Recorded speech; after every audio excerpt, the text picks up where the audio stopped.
Hi, I'm Paul Chan. I'm the Regional Vice President for the West Coast for World Impact.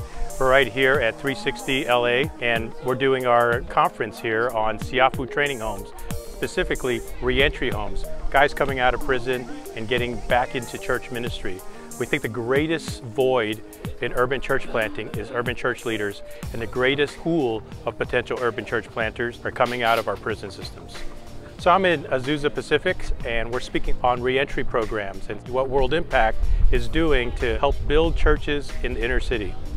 You know, as I think back to a moment that might have shaped me into who I am and doing what I'm doing right now, is I remember we grew up relatively poor in an area that didn't have a lot of Asian Americans, and me being Asian American and losing my parents at a very early age, I always felt kind of out of place and kind of odd. I kind of made it a point in my life, and I think it molded me in some ways to always be kind of sensitive to people who may feel out of place. My ministry now with World Impact and being in urban ministry is primarily to say, you know, there are people ministering in contexts that don't fit the ones that we grew up with. And I have a special heart and a special desire to see them flourish. I think because I grew up that way, there's a certain affinity I have to the urban poor and to those who are under-resourced or less fortunate.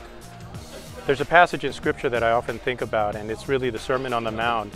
Jesus is talking to a large crowd, but specifically, he's talking to his disciples, and he's talking to those that he calls poor or poor in spirit.